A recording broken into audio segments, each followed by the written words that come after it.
from brands like Redken. Longer sunny days just mean more time to show off your new style.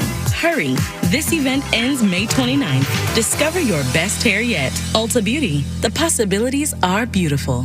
Portions of the following program were pre-recorded. Download podcasts of our shows. Listen whenever and wherever you want. It's all on demand. Just check out 969thegame.com/podcasts. The home of the Knights. WYGM Orlando. WJRR HD2 Cocoa Beach, Orlando. We are FM 96.9 The Game.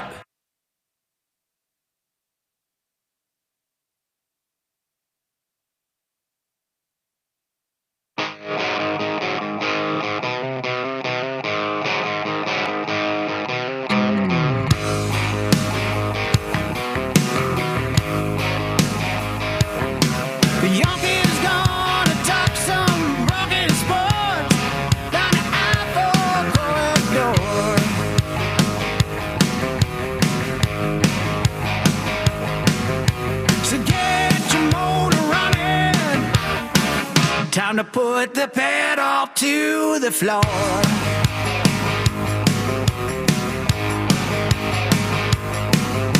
It's loud and live and local. Oh, time for open mic.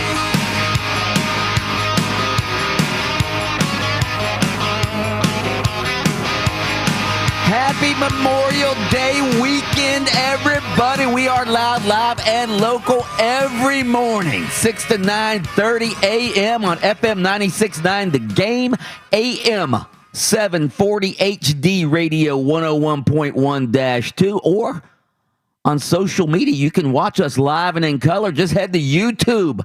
Look for the Open Mic live stream, and there we are. Welcome to Open Mic. I'm Mike Bianchi, the Bulldog sports columnist of the Orlando Sentinel. Adam Reardon joining me as always. He's the deceptive intellect. And, of course, executive producer Kelly Velez, the man we call the smooth operator. Oh, yeah, ladies and gentlemen. Listen, I'm feeling great today. Mike, how you feeling, man? I'm feeling good because it's the last day before I go on vacation. Oh, man. Going on vacation next week.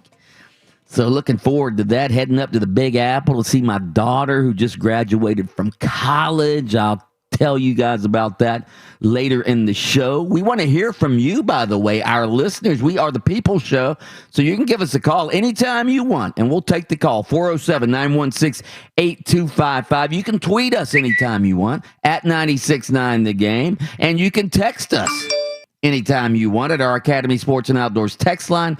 That's 50857. We not only entertain and inform you, we also give you a chance to win $1,000 3 times per day during our show, starting at 7:10 a.m. and then 8:10 a.m. and then 9:10 a.m.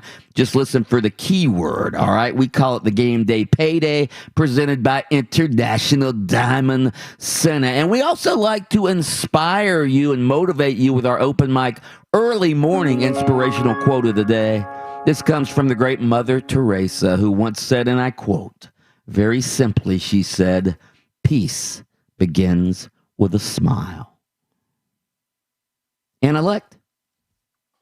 I think what go deep with this one. I think what she's saying is that to achieve peace is a major thing to do. Okay, and sometimes you almost think achieving peace, especially in this world, in this country, in these times, is impossible.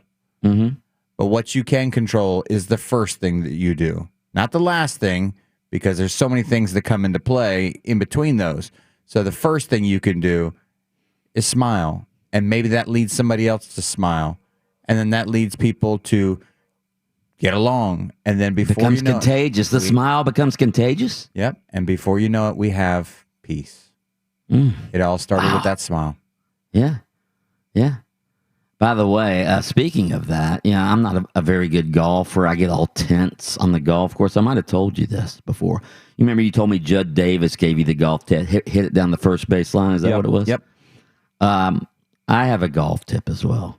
Before, if you're one of these guys who gets all tense before you hit the ball, right before I start my backswing, I smile. Yeah. Okay. Just that's smile. a good one. Yeah. Just smile. Relaxes you a little bit. So Anyway, there's my golf tip of the day. The open mic golf tip of the day. All right, let's start with a little NBA from last night. Another game, another blowout. The Milwaukee Bucks have a chance to sweep the one-hit wonder Miami Heat from the playoffs after last night's 113-84 blowout gave them a 3-0 lead in the series. Chris Middleton scored 22. Drew Holiday had 19 points, 12 assists, and of course Giannis finished with 17 points and 17 rebounds. Give me a little highlight from last night. Giannis backs up, driving downhill to the rim. Score! Finger roll it! Count it! And one! Battering ram mode on Bielitsa. By the way, real quick, Mike, I try to give the Heat, the benefit of the doubt. Everybody's saying, the bubble Heat, they tricked you guys. They haven't done anything. It's not, no, it's not looking good at all. Yeah. All right, so if the Heat get swept on Saturday, Adam Reardon, are you ready to join me in saying that last year's Heat that made the finals were the biggest one-hit wonder since the Baja men came out with "Who Let the Dogs Out?"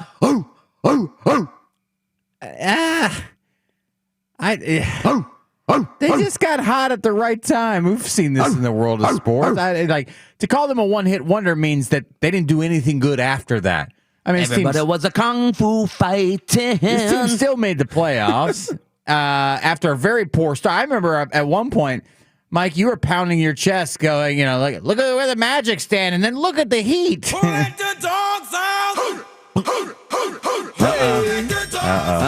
You're gonna get a shut off. You're gonna get put in YouTube listen, jail if it's there. 5 seconds or less, Is that the rule? it's Is that fine. the YouTube rule? It's fine. Oh, okay. Look at it as a clip. It's a little clip. Yeah. I will say that I'm sure they're disappointed they didn't, or they will be disappointed that they didn't sort of maintain somewhat that level.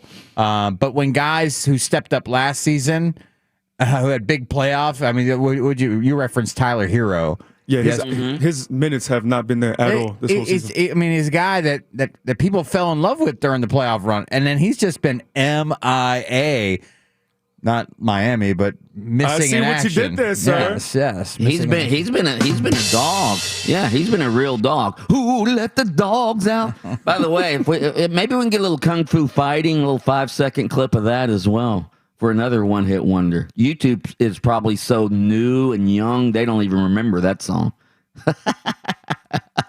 The Lakers last night, Anthony Davis, man, after that game one where he was getting criticized and criticizing himself, he has come alive.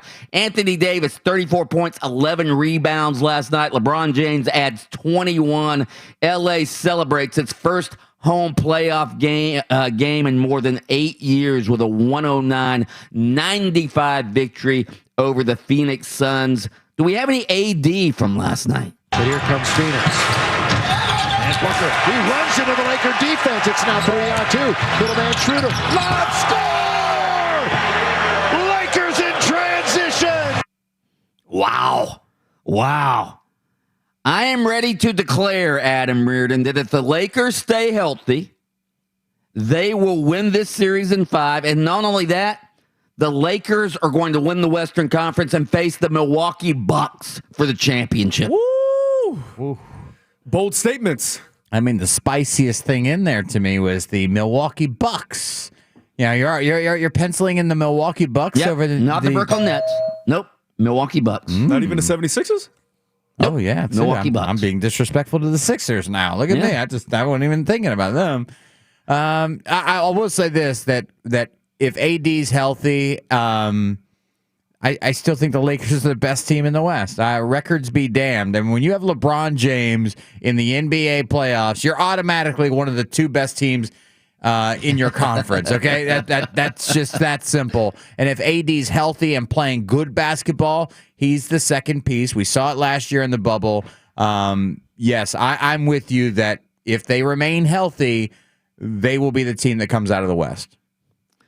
How about our man Austin Rivers, the Winter Park High grad who has come from nowhere to spark the Denver Nuggets? He signed, a few weeks ago when the Nuggets were having injury issues, they signed Austin Rivers. Well, that paid off last night. Rivers hit 4 3-pointers during a critical stretch in the final quarter. He finishes with 21 points to lead the Nuggets to a 120-115 victory over the Trailblazers. The Nuggets take a 2-1 lead in that series. Give me some sound of old man Rivers flowing last night.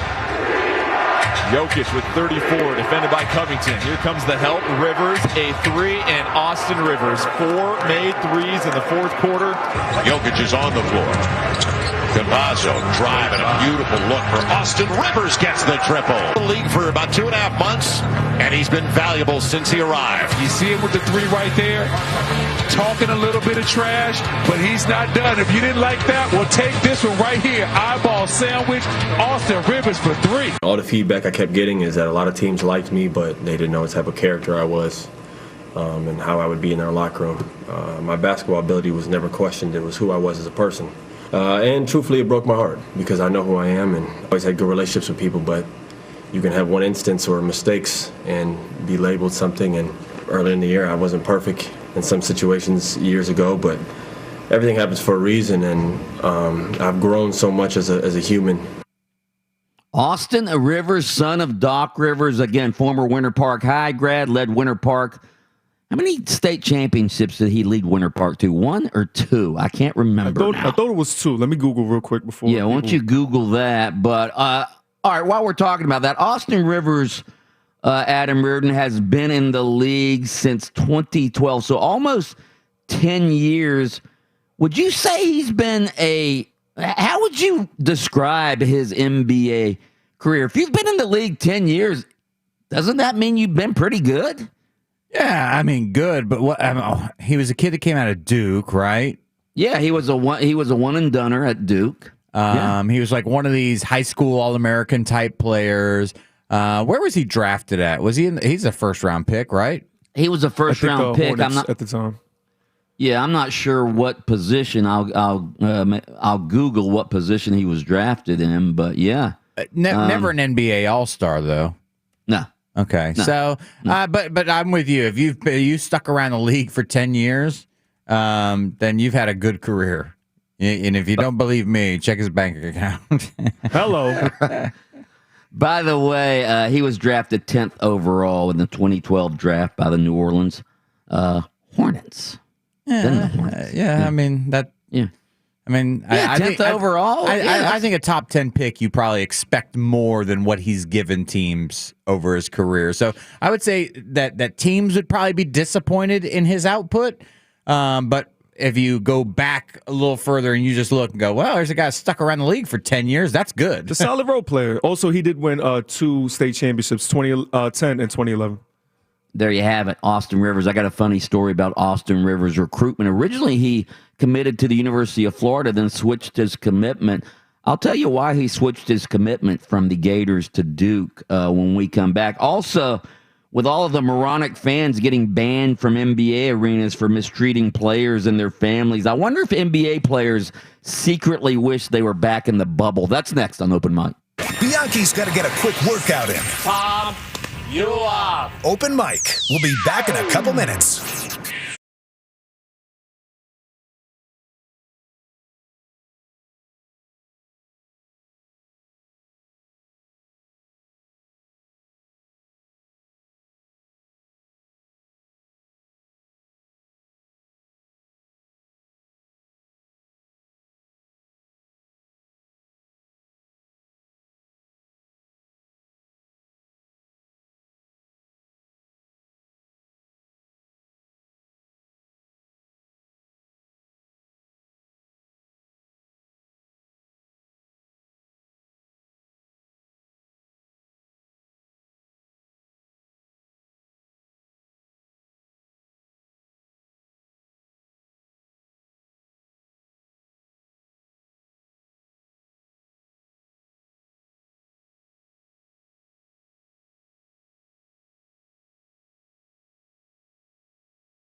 It is Soler to the wall. It is gone.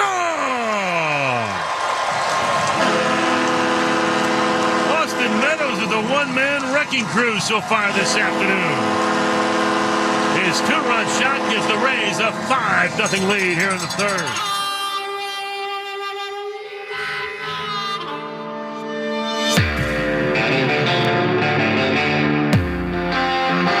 Austin Meadows is a one-man wrecking crew today.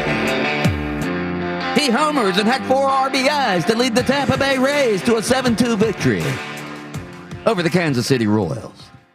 How about my Rays? Just red hot.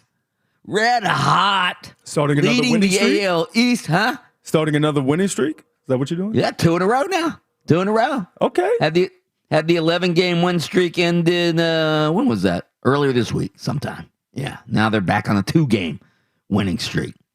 All right, we're gonna save the NBA. We're gonna save the idiot NBA fan story for our longer segment. Also, I'm also gonna tease the fact that I owe Adam Reardon a big apology, so we'll get to that. Also, probably during our long segment about 6:47 a.m. this morning. All right, our spontaneous text question of the day. Spontaneous text question of the day. All right, so as I mentioned earlier, I'm going on vacation after today. In fact, I'm heading up to New York later this afternoon. I'm flying up to New York. Haven't traveled since the pandemic started.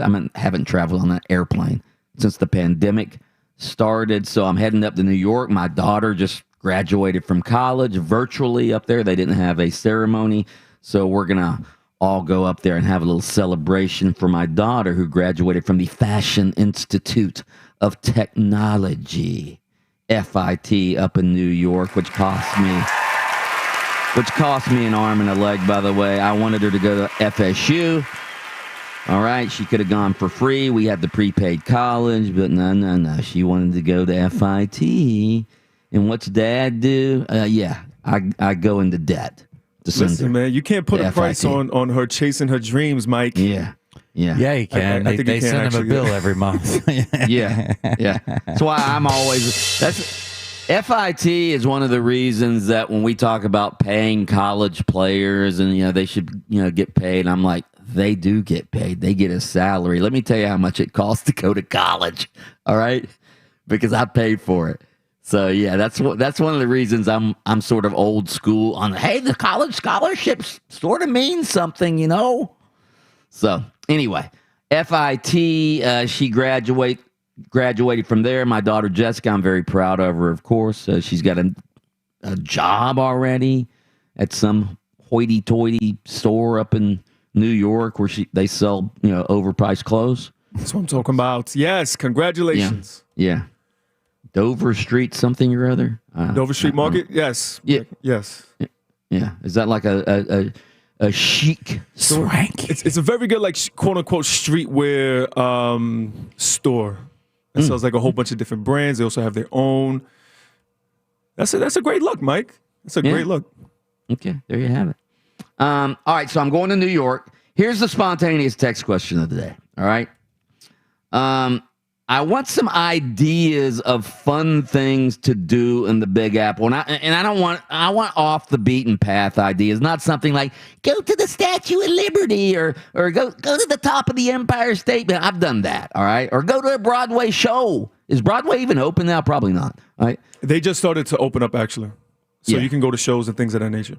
Yeah, I want something. I do like Broadway shows, by the way. Something unique. All right, I want something unique that's fun. All right, like for instance, we're gonna go to a minor league baseball game up in Coney Island. All right, you know that Tebow's playing baseball now, right? I mean football now, right? He's no longer playing baseball, Mike. You're a couple of years too late for this. Yeah, I think they're playing the Scranton Rumble Ponies are coming into town. Tebow's not playing for them anymore. So anyway, text in unique, fun things to do on vacation in New York because that's where I'm going. I want you guys to help me out because, again, I don't know any unique things. I only know the tried and true things in New York. I've done all the the big things. I've been to, Ground Zero and 9/11 and all of that stuff. Kelly Velez, you got one for me? You're from there. Yeah, things to do out there. Unique. Something unique. Go to the High Line. You know what the High Line is? No idea. It's basically this like a long park that they created onto this like old school railway. It's downtown. It's probably near Dover Street Market, actually, around that area. But it's beautiful, man. Different, like, you could take your family. They have different things there, food, drink, of course. But I forget how long. It's probably like a couple miles long. They literally just repurposed this old school railroad into a nice park, man. Very dope. Cool. All right, text those in 50857. Things for the Bulldog to do in New York. 50857. So Phil Mickelson, of course, won the PGA Championship last week. One of the biggest stories in golf history, 50 years old. Well, he followed that up. He's out in Texas now playing in the Colonial, and he shot a 73 yesterday, which is, by the way, 10 shots behind the leaders. I think Jordan Spieth shot a 7 under 63. I think he's leading, all right? So Phil Mickelson, 10 shots behind the leaders, may not even make the cut, all right? I love Mickelson's quote, though. So he was talking to the reporters after the game, and they were quizzing him on how he didn't play very well and didn't play good, and he was all over the board out there. His quote was, "Yeah, I didn't play well, but guess what? I won the PGA last week." Talk to him.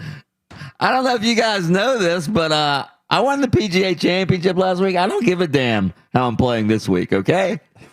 That's pretty much what he said. If I'm being honest, I'm still a little hungover from the celebrations of this past weekend. I'm lucky I didn't hit somebody with one of these balls. All right, straight ahead, the season's long-anticipated renewal of the Oklahoma-Nebraska rivalry might as well be Oklahoma-Purdue. I'll explain next on Open Mic. Whether you're drinking your morning coffee or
It's a calm place. Obviously there's a different look to this city. It's very green, trees everywhere, and Utah is definitely not like that.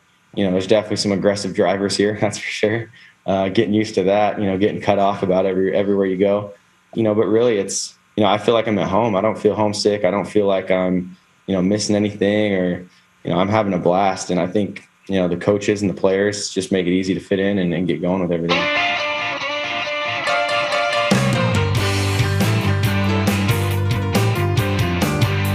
That is New York Jets quarterback Zach Wilson talking about getting used to the aggressive drivers in New York. I don't drive in New York.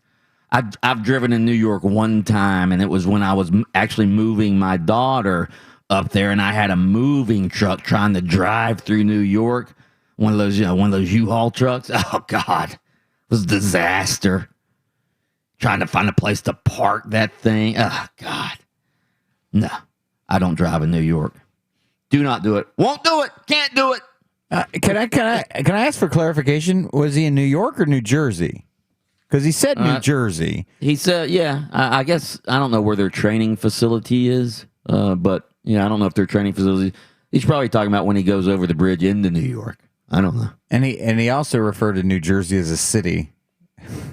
He did? Yeah, it's like I really like this city. New Jersey's a lot like maybe the city, New Jersey. What's the Newark and New York? Kind of one of the same. I always like things like that perturb me. Also, like when if people from Ocala says, "Hey, you going up to Orlando?" I'm like, no, you're going down to Orlando. Yeah. You going down to New York this week, Mike? You going down to New York? I'm going up to New York. Yeah. I mean, like, are you familiar with the Earth? Are you familiar with a compass? The directions? Yeah. You have a compass? Yeah.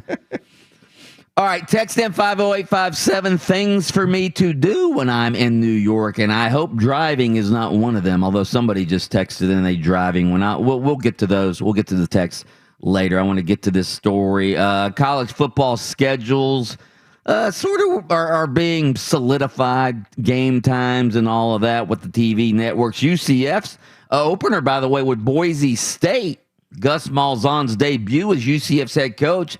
I guess that's a pretty attractive game because it was going to be on Saturday, September 4th. Well, ESPN said, nah, we want that game on Thursday night. So that's going to be ESPN's Thursday night primetime game, September the 2nd, kicking off right here at the Bounce House. Looking forward to that game. So, yeah, UCF, Gus Malzahn is already drawing some interest nationally. Obviously, he was a big name coach at Auburn, so now he's at UCF, and I think people are excited. I know I'm excited. I think we're all excited to see how Gus Malzahn does in his first season at UCF. Here's the bigger story from yesterday, though, nationally. All right, so Oklahoma Athletics Director Joe Castiglione, all right, said Thursday that he is very unhappy with Fox's decision to show this season's long-awaited rivalry renewal game with Nebraska during the noon time slot. That's 11 a.m., by the way, local time in Norman, Oklahoma. Quote from Castiglione, we are bitterly disappointed that the great Oklahoma-Nebraska rivalry on the 50th anniversary of the game of the century will kick off at 11 a.m. local time. We tried every possible avenue to proactively make our case. The Big 12 Conference also supported our strenuous efforts to secure a more traditional time that would honor this game and our fans. However, in the end, our TV partner chose to exercise its full contractual rights and denied our requests. So Fox is the TV partner he's talking about. This game was scheduled way back in 2012. Everybody knows Oklahoma and Nebraska. Well, not everybody, but the more traditional college football fans remember when Oklahoma and Nebraska was a big rivalry in college football when both schools were at the top of their games. They were in the old Big 8 conference together, and the Big 8 turned into the Big 12, and they were there together until Nebraska. When did Nebraska go to the Big 10? I think it was around 2010 maybe. They went to the Big 10. All right, so the rivalry ended. Well, they renewed it this season, and everybody, is making a big deal about it except Fox. All right, Adam Reardon, you're a longtime college football fan. To me, this is an indication that to guys like us, we still look at Nebraska and we that Nebraska name and we Tom Osborne, the great Nebraska teams, but to TV networks and to modern day college football fans, modern day college football recruits, they don't know Nebraska from Purdue, for crying out loud, because that's how irrelevant Nebraska has been for decades now. Decades. I think it's been 22 years since Nebraska won a conference championship. Is this an indication of that? Maybe partly that Nebraska is certainly not a marquee team in college football today. But I will say this about being scheduled at noon. This will be normally, and I don't know if this is a permanent thing or what, but growing up, I can remember, and I believe last year even, the Oklahoma-Texas game is at noon, 11 o'clock their time. So it's not like Oklahoma doesn't have any experience playing these, what are supposed to be big-time rivalry games at noon. They do that all the time. So, and I don't know what Fox has else on its plate that warranted this game to be a noon game. I know that they're going to have their sort of the Fox's equivalent, the Great Value brand College Game Day there in Norman. Yeah, they're going to be there. Yeah. So I guess the idea is to bounce straight from that to that game, or maybe the idea is, hey, we're going to put this marquee matchup in their minds at noon, so maybe we will pull eyes from ESPN's pregame show and put it on ours because they're gonna want to just stay right there for that Oklahoma-Nebraska game. I don't know what the thinking is. I'm not time shaming any college football programs. Okay, I like to me because you're a Miami fan. Well, I will say this, that as a Miami fan, I wish every game was at noon. I wish every kickoff for Miami was at noon. Hey, I'm with you. As a reporter who covers these games, I love noon games because of the deadlines and all that Mike, stuff. I meant because when you play in the Orange Bowl or now at Hard Rock Stadium, by the middle of the third quarter, when you had Virginia Tech down here at noon, they were looking around going, "Coach, I got nothing left. This humidity's killing me." I always thought it was a great home field advantage for Miami and Florida when they were playing teams from outside the conference. If that game was at noon, I hate the 8 p.m. kickoff. It's too cool down there in Miami at 8 o'clock in an October evening. Okay. By the way, I haven't seen anything from Fox as to why they are choosing to do this. You're right. Well, why are they doing this? Do they have better games on later? I don't know. I'm trying to think of who does Fox have the ability to broadcast any Big Ten games? I don't know. We need to ask Mark Daniels. That's right. Where's Mark when we need him? I would have to guess that there is some sort of game also that weekend that they either wanted to put at 3:30 or what my original thought is, hey, if we put this game at noon and ESPN does have Purdue and some other team, that the idea is, hey, maybe we could steal some College Game Day viewers and put them on our, and maybe that's the ploy. I have no idea, but I don't think it's that big a deal. I don't think it's embarrassing because Oklahoma plays a 12 o'clock game every year. It's against Texas. It's their biggest game. It says here that Fox traditionally broadcasts its biggest game of the day at 11 a.m. So I guess Fox is saying this is where we put our biggest game of the day. Yeah, and if Oklahoma's playing against Texas, and for as long as I can remember, mostly they were at noon, then I don't understand why Oklahoma's have been out of shape. I don't hear them clamoring for the 8 p.m. kickoff to the Red River rivalry game. Yeah, it also says here that Oklahoma wanted a later kickoff time, perhaps even Saturday night, where it would have run up against Auburn at Penn State.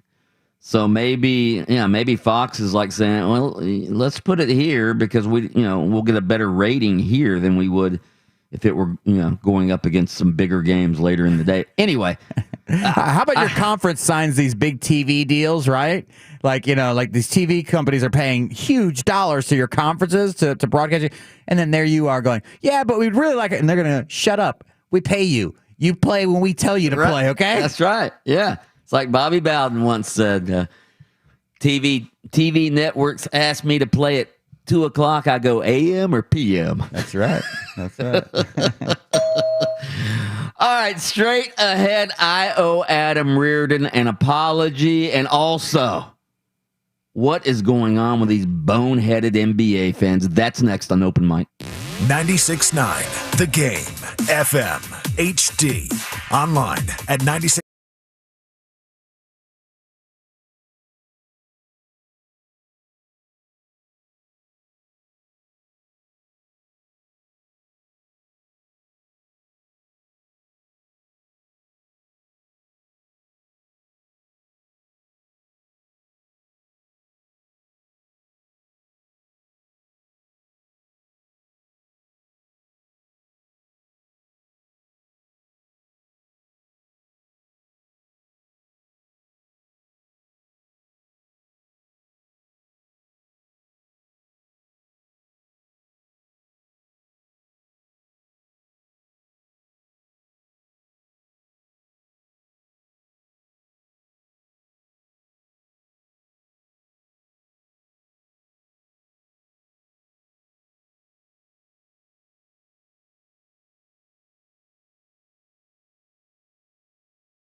counting already. 6, 7.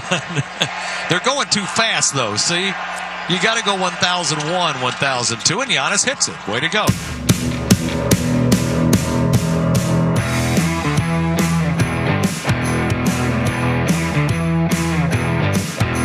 That was Miami Heat fans last night counting down while Giannis is at the free throw line. I guess he takes too long sometimes to shoot his free throws. They need to be counting down from the time when the Milwaukee Bucks get the brooms out and sweep them out of the playoffs, okay?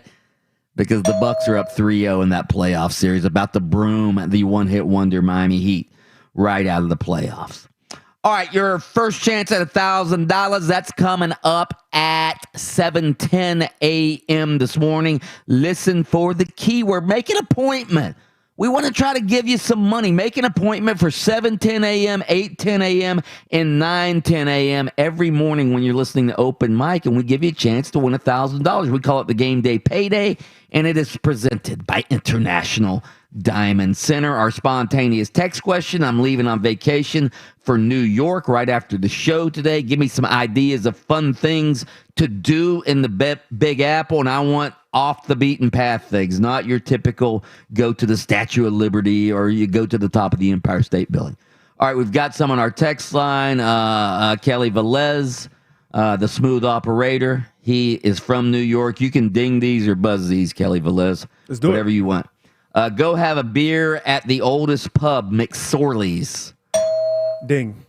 I don't know where that's at, but drive up to West Point and take the bus tour on campus. You'll never forget it. An hour 15 drive from New York City. I don't think I'm going to have a car. I don't know if you can take the train up there, but maybe if you can take the train up there, I'll do that. Go streaking. Is that? No, you can do that anywhere. Why would you do that in New York? Go. There's multiple naked people just running around the streets of New York anyhow. Yeah. The naked cowboy texted that. That's what. Go eat at the restaurant Dr. Jekyll and Mr. Hyde. Never heard of that, but Yeah, I haven't heard of that shot. either. That's interesting. Yeah, I'll give it a shot. Just Steve texts in. By the way, Just Steve never calls anymore. He was a great caller back in the day. It's not Fox ignoring the Nebraska-Oklahoma rivalry. He says Fox is also moving the Oregon State-Oregon game. I'm sorry, Ohio State. He said has OSU, and I was thinking Oregon State. No, Ohio State-Oregon game in Columbus to noon or 9 a.m. Pacific time. That will be the biggest game in the country that weekend if you look at the schedules, and it's at noon. So Fox is basically saying, listen, we're going to try to own that 12 p.m. game. Yeah, we're not going to try to compete at 3:30 with the SEC.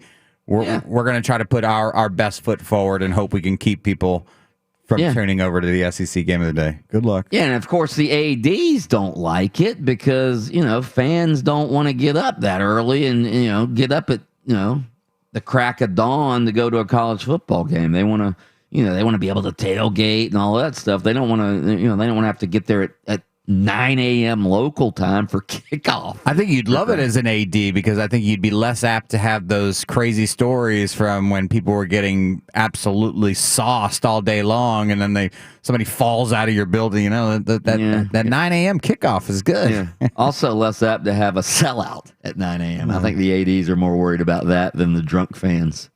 So anyway, so we have a bunch of polls up. You can go to @969 The Game and vote on those. And one of the polls has to do with the Oklahoma-Nebraska rivalry being at 11 a.m. local time kickoff. But the other one is about Scott Frost, the Nebraska head coach.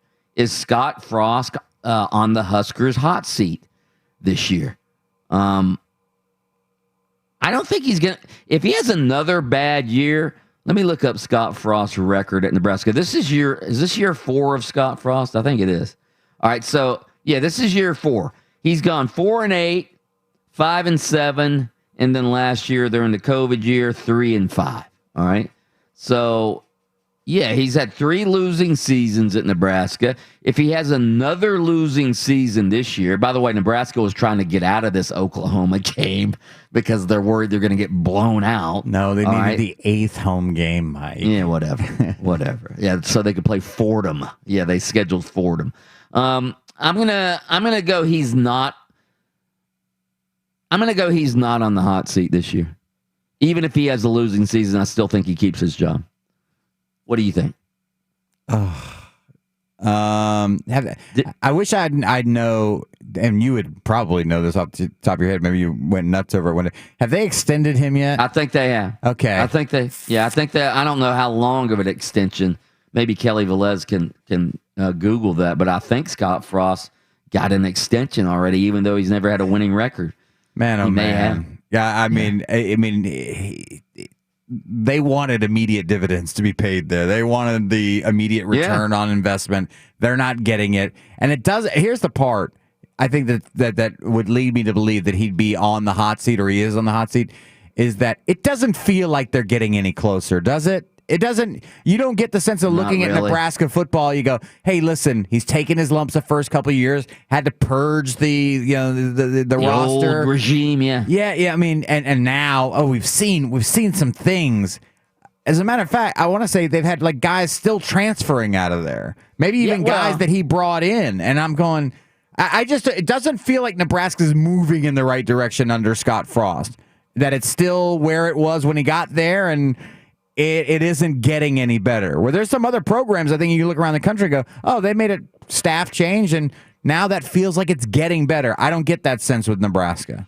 I do know this, all right? When Scott Frost was a hot commodity at UCF, and a lot of schools were talking to him, including the Florida Gators. In fact, the Gators, I believe, either offered Scott Frost the job or let it be known that he could have the job if he wanted it, all right? I do know now that Scott Strickland, the AD at Florida, very thankful that Scott Frost took the Nebraska job instead of the Gator job. By the way, in 2019, he received a 2-year contract extension through 2026. Okay, so yeah, they're gonna have to pay him a bunch of 5 years left on his deal. Yeah, $7 million per buy, $7 million a year. No, I'm sorry, $5 million a year. I think it's $5 million a year. Something. Yeah, originally I think he signed a 7-year deal worth $5 million a year, like a $35 million contract. So yeah, so he's not on the hot seat, right? I mean, he can't afford to be on the hot seat. I mean, you think Nebraska can't afford it, but I mean, it's almost like Florida State. You can't afford not to. Yeah, plus Nebraska has Big Ten money, not ACC money. That Big Ten money's a lot more. The faucet, the hole in the faucet's a lot bigger at Bill Moose, the Nebraska I'll say yes. AD's desk. I mean, if he wins 4 games this year, they don't go to a bowl game. They 4-8. Like if he goes 4-8, now you might be right. If it's that bad, yeah. I mean, I'd have to look at their schedule. Here's what I do know for a fact: I'm not picking them to beat Oklahoma. I know that. No. I'm not picking them to beat any Ohio States or I would say Michigan, but Michigan's down. But yeah, no, I don't like their chances. And so yeah, I'll say he is on the hot seat. Okay. All right, go vote on that poll and all of our other polls at 96.9 The Game. By the way, I've been teasing that I owe Adam Reardon an apology. A few weeks ago, Adam Reardon gave me a stock tip, and it was a stock. I don't know if it's some medical stock, ITRM. All right, and Adam kept saying, yeah, this thing's gonna shoot up as soon as they get some FDA approval on something or another. And I was like, okay. So I bought some, and I held it, and it kept going down. And so I wanted to buy something else. So I sold the ITRM. I sold it. I may have made a little bit of money on it. But, yeah, I bought it at like $1.10 per share. All right? So yesterday, I still keep track of it. So I was looking through my little watch list on my day trading account, and I saw this thing had shot up like 30% yesterday, or 40. It's up to it was 40, it was up to 156 yesterday. Yeah. So yeah, and again, I I had bought it at 110, all right? And then, I may have even sold it right around that, all right? So I would have made like a 40% on my money if I'd have held it.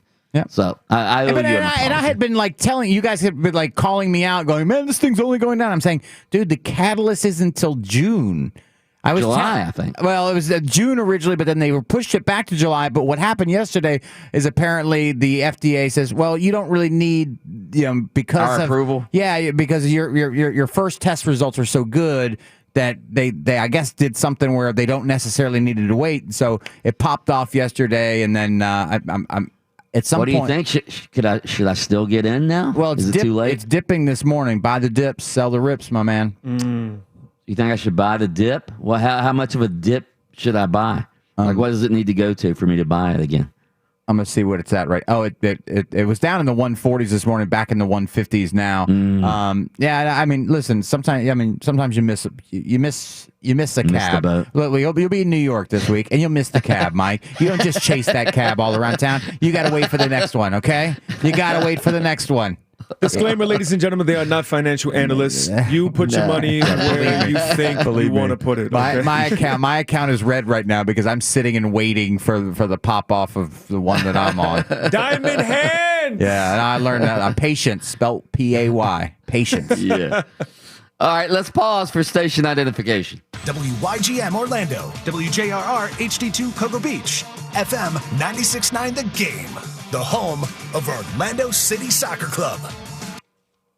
Okay, while I go into this next story here, Kelly Velez, get those Ron Artest clips ready, all right? Oh, yeah. Get those ready. All right, so everybody knows what's been happening with NBA fans, rowdy, moronic, idiotic NBA fans. So we had mass bannings yesterday of NBA fans. The New York Knicks have banned a fan who spit on Atlanta Hawks guard Trae Young on Wednesday night during Game 2. That happened yesterday.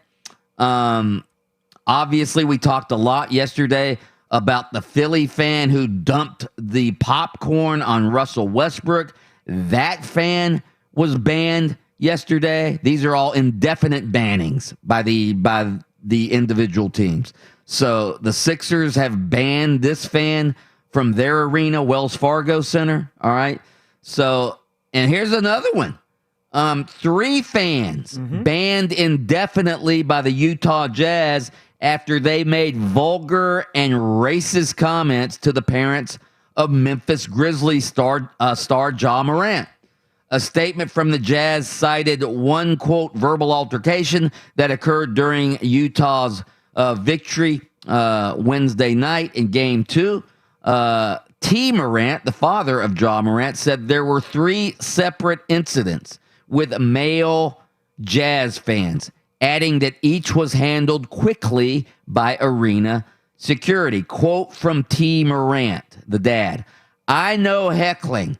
We were doing that the whole game, but that's different. But this is different than heckling. That's straight up disrespectful. That was too far out of line. You don't say anything like that is called heckling. That's beyond heckling." And he said one fan made a sexually explicit remark to his wife, Jamie.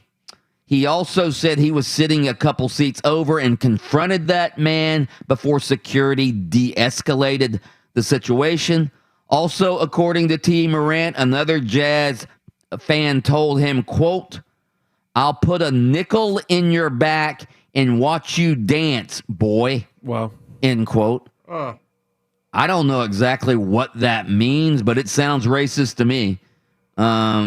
Several other Jazz fans who had been enjoying a good-spirited trash talk with the Morants and their family friends confronted that fan and alerted security. So good for the other Jazz fans for saying, get this racist out of here. Good for them. That's what it takes. It takes good people to call out bad people instead of just sitting back and watching it happen. Good for them. Yeah. T. Morant also said one fan said, "Shut the F up, B word," talking about yelling at his wife, Jamie Morant. "Shut the F up, B word." Again, I stand corrected. All right. I stand corrected. A couple days ago, remember when I was saying, nobody in today's world would show up at a game and utter any racist comment. Not what's going on in this country today. Not with all the cell phones around. Nobody would do that now. And this guy, again, I don't even know what this phrase means, but I'll put a nickel on your back and make you dance, boy. I'll put a nickel in your back and watch you dance, boy. What does that even mean?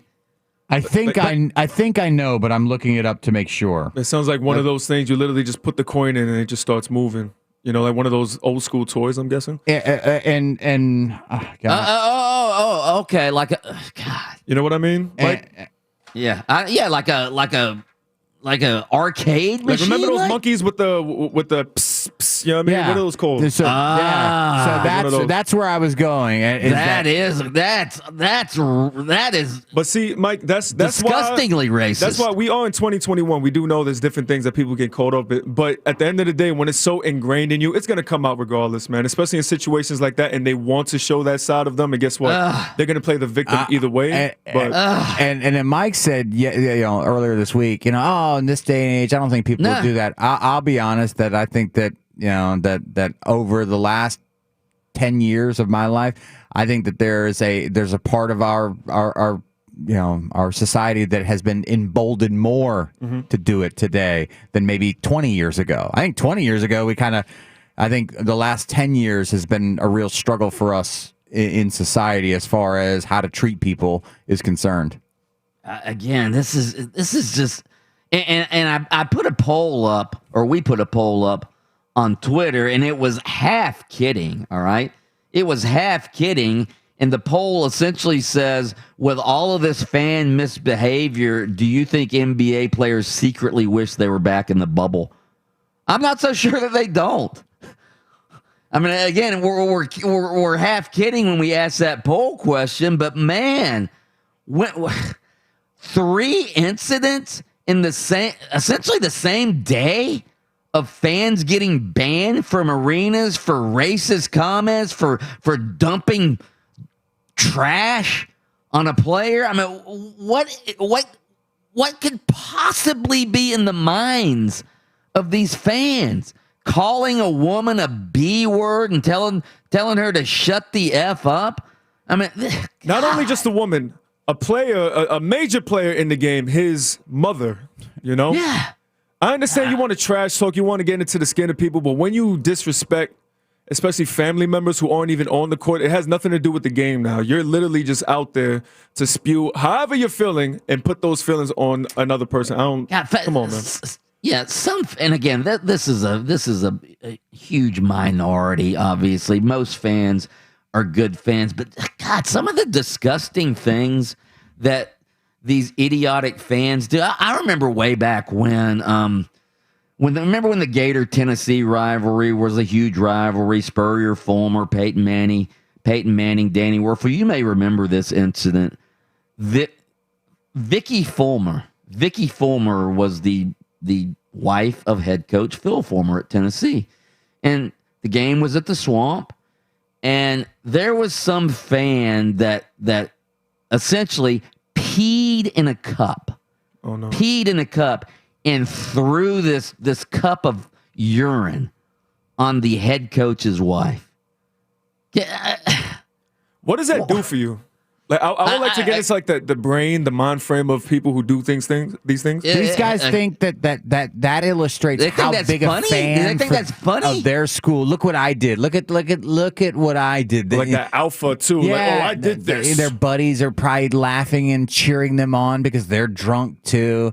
Believe me, that the behavior of some fan, and it's the bad apple that spoils the bunch mentality here. One bad apple don't spoil the whole bunch. Well, yeah, it does. One bad apple does spoil the whole bunch of girls. Yeah, it does. And when you ask, do the players wish they were back in the bubble? I bet you when you point to incidents like this, they go, yeah, I'm sorry to the 99% of fans that can come to games, heckle appropriately, cheer on your team, have a great time, right, and drive home. But it's that 1% of fans that thinks that spitting on a player is something cool to do. And, I'm sure that guy probably his plan was to go home and tell his buddies, dude, you're not going to believe this. When Trae Young walked past me, I spit right on. Yeah. Oh, hilarious. Hey, did you see that popcorn fall on Russell Westbrook? That was me. That was me. Yeah. That was me. And the thing that kills me is, of course, in the bubbles, everybody playing with no crowds. We're so excited, especially the players, to have that energy back.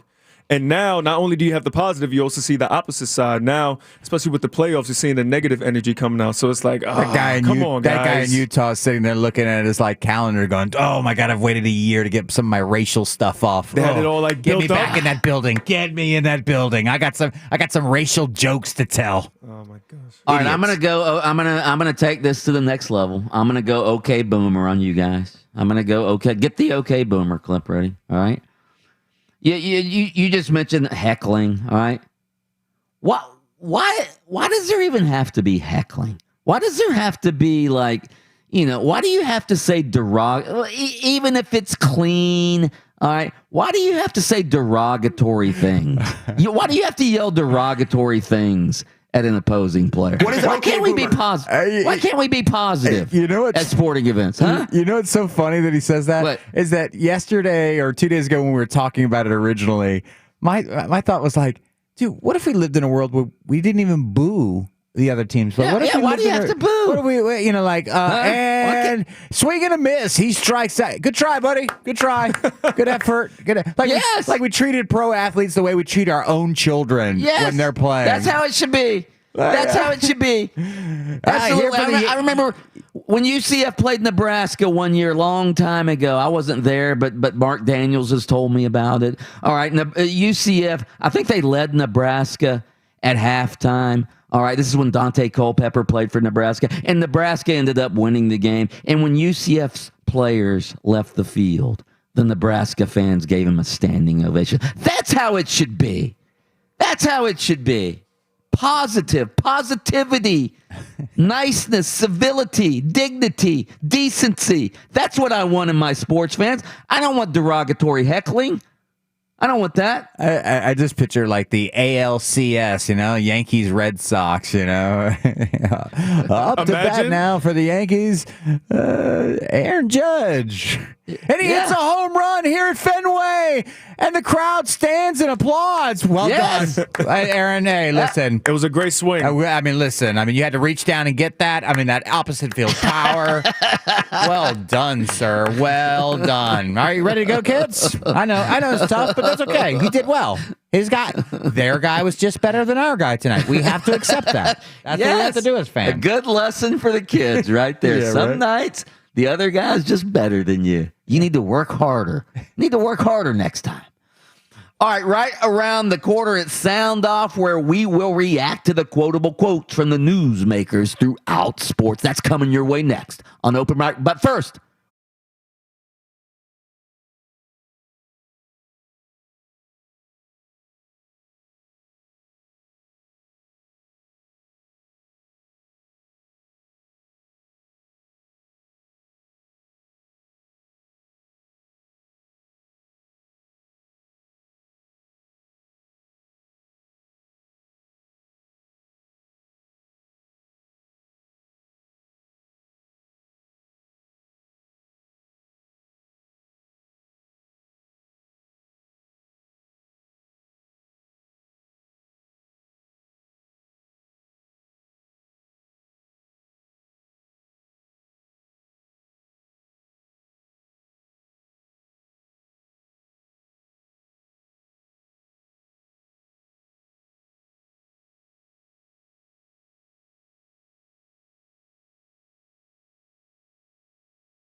104.1.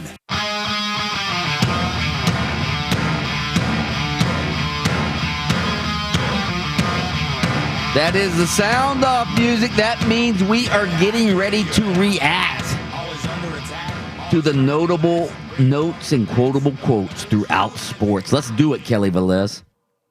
Sound off. When I got drafted, I went right back to the hood. Like, literally, I had my whole hood at the draft. You know, we're taught like different, right? And that's just not acceptable. You know what I'm saying? No. I've seen people die for less. Yeah. You know what I'm saying? And then you got these kids that's coming from these environments that's, you know, populating these professional sports leagues. It's hard to turn it off. You're trying to provide for your family. You're trying to do as best as you can while trying to leave the baggage in the back or, you know, in the past. You know, and people don't really understand how difficult that is for certain athletes. It's Meta World Peace or Meta Artest was on Undisputed yesterday talking about this whole situation going on with the fans, you know, interacting with the players and their families, Mike. I think he has a very good point here. What do you think? Yeah, I've seen people die for less. Yeah. Well, the areas and neighborhoods where some of these players come from are very violent. All right. And yeah, when you confront somebody's family or you know, again, dump popcorn on somebody or utter a racial slur at somebody. Yeah. That again, Russell Westbrook said it best yesterday when we were playing his clip. You would never see this happen in public. If somebody were to, you know, confront me in public, they wouldn't be walking away. So I completely understand what Ron Artest is saying right there. And also, just going along with that, one thing I didn't think about was it's true. A lot of these athletes, they come from certain areas where they're trying to get their family out, make sure they're good. So it's hard for you to turn that one switch off when something like that happens, you know? And he's the perfect example for that. No question about it. I never blamed Ron Artest for going up in the stands after the fan poured a beer on him. I would have done the same thing. Let someone pour some beer on me, man. Sound off. I never heard any of that from any player that I've ever played with in my 26 years in Boston. I never heard that before from Kyrie. I talked with him quite a bit. So I don't know. As far as I'm concerned, it doesn't matter. You know, we're just playing basketball. It doesn't matter. Do you think when a player like that makes a statement about Boston and this team and its fans, that it could influence other players as to A, whether or not they want to come here, or B, whether or not they want to stay here? And I think that everybody's influencing somebody. So, yeah, I think that my fear is that could possibly happen. But I think that our players and players that have played here in the past all have their own experiences to share. And, you know, it's just one player. Well, Danny Ainge was on the Sports Hub the other day discussing Kyrie's comments the other day about just the different racist type things he's heard going on in the cell over at in Boston. He's not the only one that has said this. Even we've heard some other people talking, even Kendrick Perkins, who was over there at Boston for quite some time, saying that he's heard things as well. But here, even Kendrick Perkins, I thought you were going to say something like even Bill Russell has said some things in the past. I'm surprised that has a little come out. That has a little more gravitas than he has said that in the past. Yes, yeah. But that's what I'm saying, Adam. What do you think about him saying that he's never heard anybody talk about this? What are you talking about? Listen, Danny Ainge has never been racially accosted in Boston. Yeah. Okay. Okay. I mean, kind of looks like the logo. You know what I mean? Like, of course. I mean, they embraced Danny Ainge.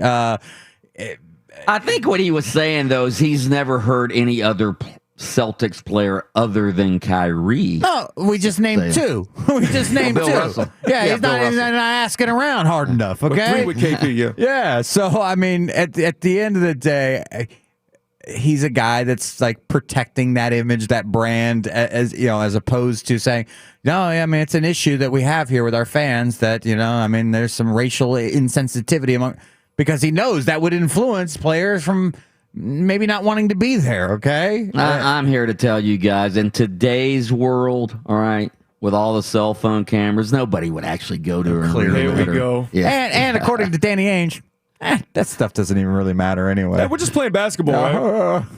It's about basketball. Our players are uncomfortable. No big deal. Idiot. There's been enough done to protect the players, but we got to continue to do that. And the NBA did a great job, and also the play wasn't a basketball play. Many times someone gets airborne, shoving them out the air can be very dangerous. So that's that. All right, Mike, that was LeBron James commenting on Devin Booker's in the fourth quarter, knocking down Dennis Schroeder straight out of the air, man. He gets kicked out. Another player get kicked out. I forget off the top of my head, but how is the frustration building over in Phoenix, man? Well, absolutely. Yeah, it should be building because they won the first game, and now they've lost 2 in a row, and Anthony Davis is playing like the superstar that he is, and that was a dirty play. I mean, two-handed shoving a guy while he's in midair. I mean, that's a dangerous play. Luckily, Dennis Schroeder didn't get hurt. And everything is fine. But, yeah, that was a dirty play. There's no question. Devin Booker should be ashamed of himself for that play. Sound off. We're going to stay focused. The job's not done here. We got one more to go. Obviously, in the game 4, Miami's going to come out even tougher. They're going to play better. They're going to find a way, to break our defense, try to get a lot of open shots, a lot of easy looks. So we got to be ready for that. That's right. Giannis is up 3-0 against the Heat, Adam. And also, Mike surprised me earlier by saying he has them in the finals, man. Do you think they can continue this momentum into the second round, even going to the finals? Does anyone know off the top of their head who they're poised to match up with in the second round? Yes, I think that they're good. They've been good. Giannis has been dominant in the league. A back-to-back MVPs for him. Are they ready to take that next step, which is finally put all the pieces together in the playoffs, don't get tripped up, win the Eastern Conference, and then go compete for an NBA title? I would normally have said yes. I would really like their chances this year, except for I think that the Nets have just way too much firepower, and I'm really looking forward to that Eastern. I haven't looked forward to an Eastern Conference Finals in a long time because it was always LeBron was going to go. I already knew that. But if we can get these two teams in the Eastern Conference Finals, if that's possible, I don't know the seeding. In the second round, if Milwaukee does do it, and they're facing the winner of Boston and Brooklyn, which we can't get that in the finals. Okay, so then give me Brooklyn. Yeah. No, then they're not making it to the finals. Sorry, nope. Sound off. All the feedback I kept getting is that a lot of teams liked me, but they didn't know what type of character I was. And how I would be in their locker room. My basketball ability was never questioned. It was who I was as a person. And truthfully, it broke my heart because I know who I am and always had good relationships with people, but you can have one instance or mistakes and be labeled something. And early in the year, I wasn't perfect in some situations years ago, but everything happens for a reason, and I've grown so much as a human. Sounds like Austin Rivers has turned a completely new leaf, Mike. He was traded a couple weeks ago from the Knicks to the Nuggets. He plays last night, hits multiple three-pointers, very clutch, also dropped 21 points. Mike, how you feeling about Austin Rivers right now? Yeah, and again, he went to Winter Park High School. I covered him in high school. He was a hell of a high school player, led Winter Park to 2 state championships. And he was a top 10 draft pick coming out of Duke. I'm trying to remember, like I don't ever remember Austin Rivers having character issues in the NBA. I think a lot of people thought, his dad's Doc Rivers. That's the only reason, he's getting a chance to, play with the Clippers and all of that. But I don't ever. Do you guys remember Austin Rivers ever having any real character issues in the NBA? Not off the top of my head, but it would make sense if they kept it behind the scenes because he's bounced around a couple teams. Yeah, but I haven't heard anything. So anyway, yeah. All right. I teased this earlier. I'm gonna tell you why, Adam Reardon. You're gonna love this story. I'm gonna tell you why Austin Rivers, when he was coming out of high school at Winter Park, I'm gonna tell you why he switched allegiances, decommitted from the University of Florida to go to Duke. That's next. This is Markel Folks of the Orlando Magic. When it comes to sports radio, open mic is my #1 overall pick. This hour on 96.9 The Game is powered by Dr. Phillips Center Front Yard Festival. On sale now at frontyardfestival.org. Finding great candidates to hire can be like, well, trying to find a needle in a haystack. Sure, you can post your job to some job board, but then all you can do is hope the right person comes along, which is why you should try ZipRecruiter for free at ziprecruiter.com/free. ZipRecruiter doesn't depend on candidates finding you. Its powerful technology identifies people with the right experience and actively invites them to apply to your job. You get qualified candidates fast. So while other companies might deliver a lot of hay, ZipRecruiter finds you what you're looking for. The needle in the haystack. 4 out of 5 employers who post a job on ZipRecruiter get a quality candidate through the site within the first day. ZipRecruiter, the smartest way to hire. And right now, you can try ZipRecruiter for free. That's right, free. Just go to this exclusive web address, ziprecruiter.com/free. That's ziprecruiter.com/free. ziprecruiter.com/free. At LASIK Plus, we literally have thousands of 5-star reviews. Our patients love the service LASIK Plus provides and the outcomes. So we decided to check in on some of our reviewers. Hi, are you Sarah_34? Yeah. I'm from LASIK Plus, and we just wanted to thank you for giving LASIK Plus a 5-star review. Oh, they were great. I got a customized treatment plan, and they just made it all so easy. My neighbor was right. LASIK Plus is the best. Oh, so your neighbor was a patient too? Yeah, Frank. Frank Doggy Dog 778? Maybe. He's our next stop. At LASIK Plus, we're offering $750 off LASIK. That's $375 off per eye for those treated in June. Visit mylasicoffer.com.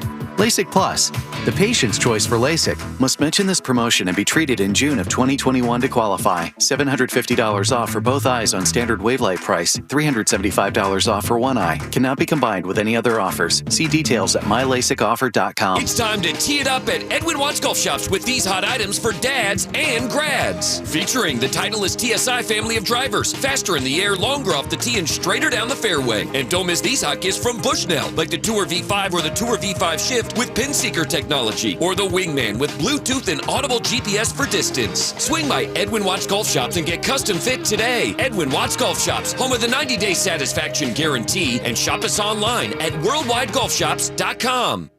When couples come into International Diamond Center looking for engagement rings, they have lots of pictures from websites, from Pinterest, from designers they love, and 99% of the time, we have what they want. The brands that we carry are the brands the consumer asks for, the girls ask for, your future bride asks for. IDC owner Keith LeClaire explains how IDC is always on the cutting edge because we partner with the world's leading designers, names like Tacori, Viraggio, Henry Dawsey, and dozens more. Fashions come and go, but why do some brands stay forever? It's because they stay relevant. IDC was chosen by these acclaimed designers, in most cases, as the exclusive retail partner in the region. We try to provide the best of the best at the most current merchandise in the market today. International Diamond Center, giving you access to the most sought-after brands in the world with a 5-star shopping experience with no compromises. We want people to feel comfortable, relax, educate them, give them high quality for the right price. Store hours and more at shopidc.com.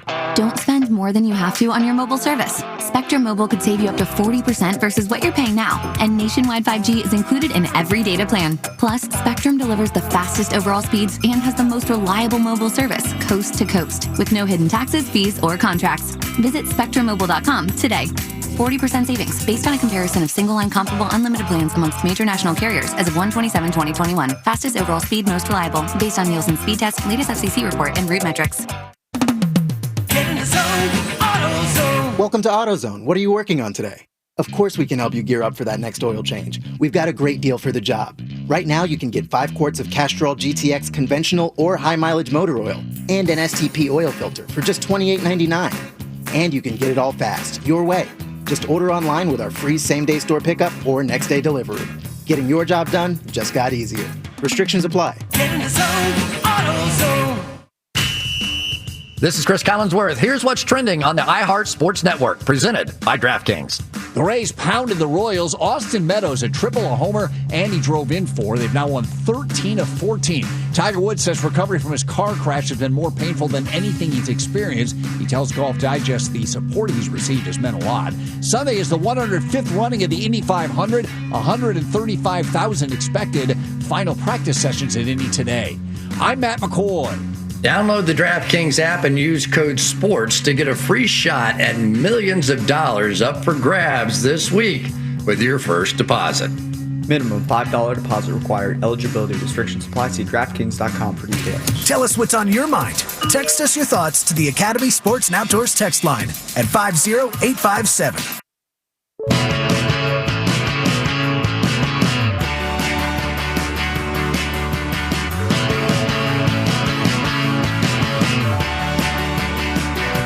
All right, we'll get to the Tim Tebow story later. I've been teasing this story. We've been talking about Austin Rivers, who rose from the ashes last night to lead the Denver Nuggets to a victory in their playoff game. Had 5 3-pointers last night. 4, was it 4 in the fourth quarter? Did he add? Was it 4 or 3?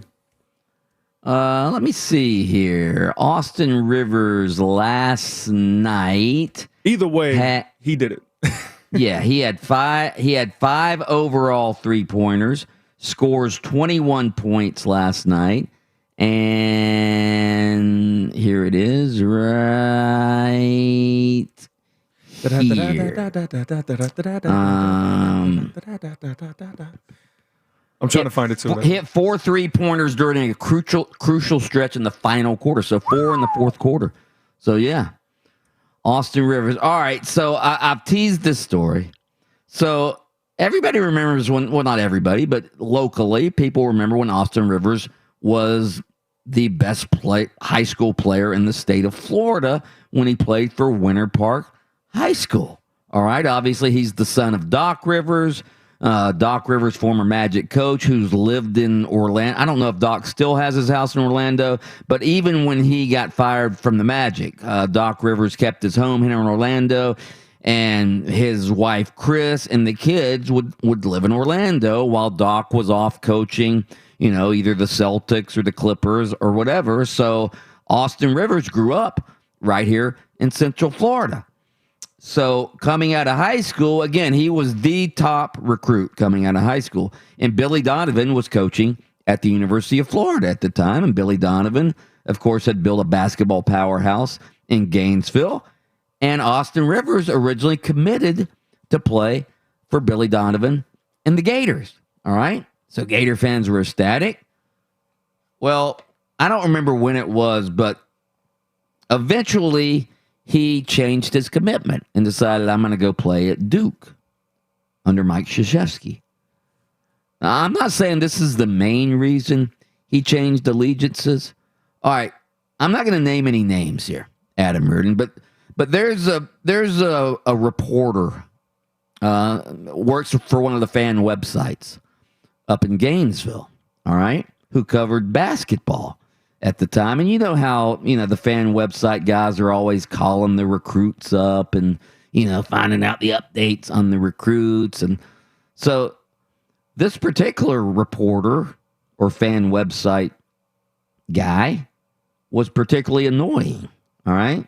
And he was calling, you know, he was Gator fanboy, and he was calling up Austin Rivers all the time. And Austin Rivers got so annoyed, he thought to himself, I'm not going to put up with this guy for however long I'm in Gainesville. I don't want to put up with this guy. So he switched his allegiances to Duke. And again, there were probably other reasons, but this at least was one of the reasons. Do you know who I'm talking about? I feel like I know who you're talking about. You mentioned. Yeah, okay, that's the guy. Okay, because yes, that is that. Yeah. No, I could definitely see that happening. Just your reaction right now. I won't mention the name, but we used to have him on to talk about all recruiting, right? You know what I mean? Like, okay, how are the Gators doing in football recruiting? Great. And I'm telling you, I could ask about 100 kids in one segment, and you know what this guy would tell me? I think he's going to be a Gator. I think he's going to, and so I would start throwing out all kinds of names, and every name was, I think he's gonna be a Florida Gator at the end of the day. And I'm going, they can only sign 25 of these guys, right? I know exactly what you're talking about.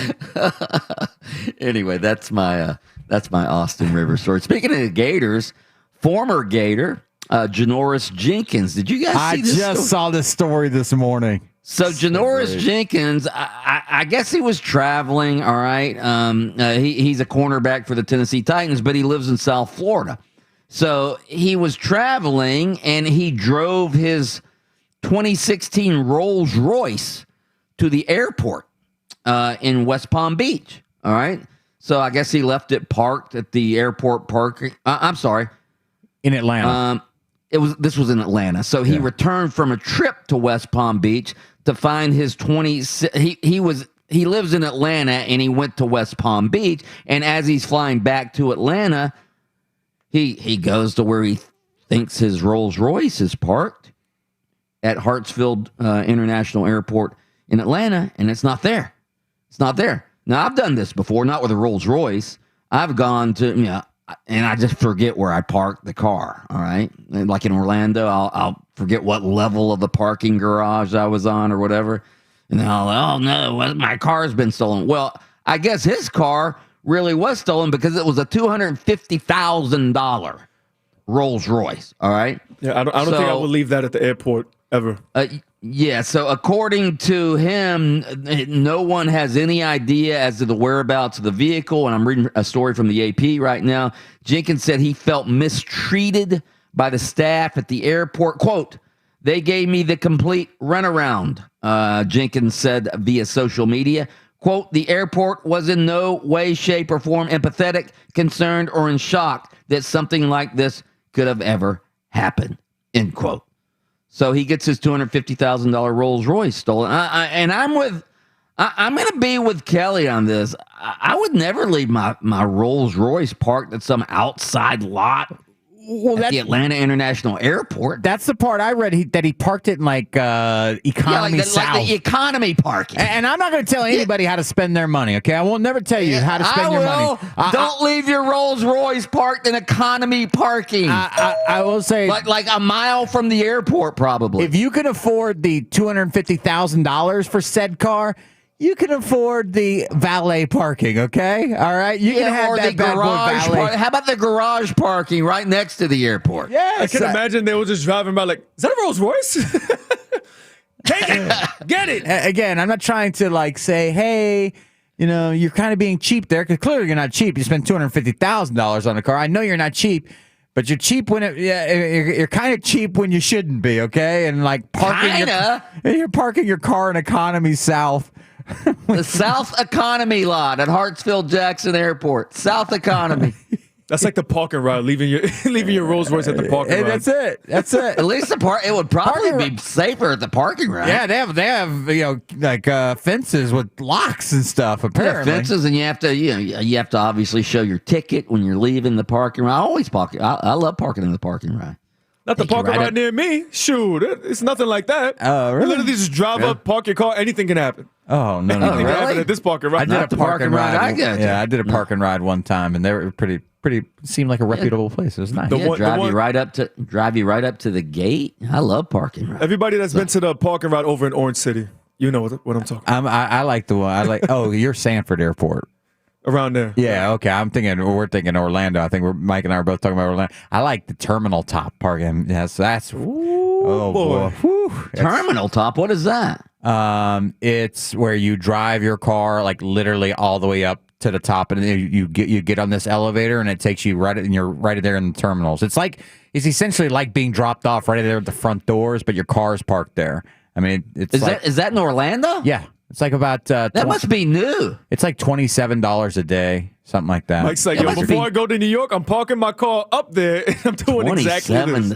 God, what about Adam Reardon? You must be hitting your stocks parking $27 a day. I got to cash in my ITRM. All right around the corner, you Tebow bashers, are you ready to eat your words?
put the pedal to the floor.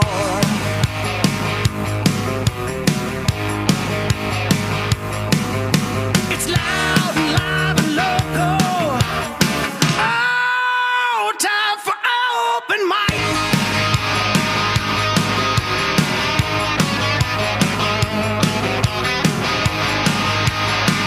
Welcome back to Open Mic on the beginning of this Memorial Day weekend.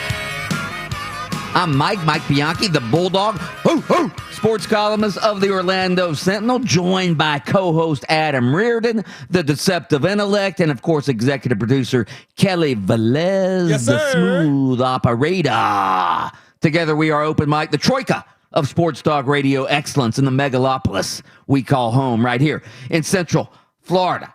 Next chance at $1,000. That's coming up at 8:10 a.m. this morning. Listen for that. Presented by International Diamond Center. Spontaneous text question of the day. Spontaneous text question of the day. I'm going on vacation next week. Actually, I'm leaving today for New York, the Big Apple, to see my daughter who just graduated from the Fashion Institute of Technology. So we're going to have a celebration for my daughter, Jessica. So she's working at a store up there now. She got a job, all right, got benefits, all of that stuff. So she's working at some trendy clothing store. There we go, man. Up in New York. So I couldn't remember the name of it. And Kelly Velez is from New York. So earlier this morning, Adam Reardon, I go, what's the name of the department store that my daughter works at again? And he goes, department store? I go, yeah, department store. He goes, you mean clothing store? So people don't use the term department store anymore, Kelly Velez? Is that right? I want to describe a clothing store as a department store. Would you, Adam? Well, no, I mean, because here, the difference is Mike comes from a time where there was like Sears. Yeah. And there was get my dungarees at Sears. He Because brought there a real was point at different Macy's. departments. Macy's is definitely a department store. A department. There was different departments. At Sears, you could go get like Craftsman tools. Yeah, Yeah, there's get the some tool tools. department. There's the toy department. And Get your baseball glove. Yeah, these are Got my Ted Williams signature baseball glove at Sears. Then go get my dungarees. You know what I love most about Mike's story and his daughter graduating from the Fashion Institute of Technology is that I'm complaining about how much it costs me? No. Is that I know people who go to college to break the cycle, right, of people who've never been to college in their lives. Mm-hmm. Now, that's not the case in your household, but your daughter clearly went to college to break the cycle of fashionably unaware people, as Mike wears clothes from like 1974. Yeah, so I've got my. If you go to our live stream, which you can see us at YouTube, just look for Open Mic live stream. You'll see that I have my Adam Reardon. What do I have on? You what have t-shirt? your 740 the game shirt on. T-shirt, which is at least 12 years old. Yeah, because that's pre like 96.9. Yeah, pre FM 96.9. Because once radio stations got FM translators, they wanted nothing more than to promote that FM, right? That T-shirt is promoting pre-FM days. Yeah, I'm still an AM guy. All right. Actually, I'm not an AM guy anymore because in my luxury sedan, I have HD radio, and you go to 101.1-2, and you can hear FM 96.9 the game, AM 740 on HD radio, and it is so crystal clear on HD radio. Do you guys have HD radio in your luxury sedans? well, yeah, I'm halfway there, Mike. I do have HD radio. I do not drive a luxury sedan. But I will say that my complaint with HD radio is it's a little too confusing because what you just mentioned was I have to go to this other frequency. 101. No, you go to FM, but then you go to FM and then there's like you go to 101.1 and then there's 3 different frequencies on 101.1. But we're like 96. I want our HD channel to be on 96.9. Yeah. I want it to be. Yeah. I want to. I guess maybe is that because I agree. Yeah, that's the only part of HD radio that I don't like because it's like, all right, so wait, where am I? I can't find this, and that's my. It used to be like high def channels. You remember high def channels on your cable?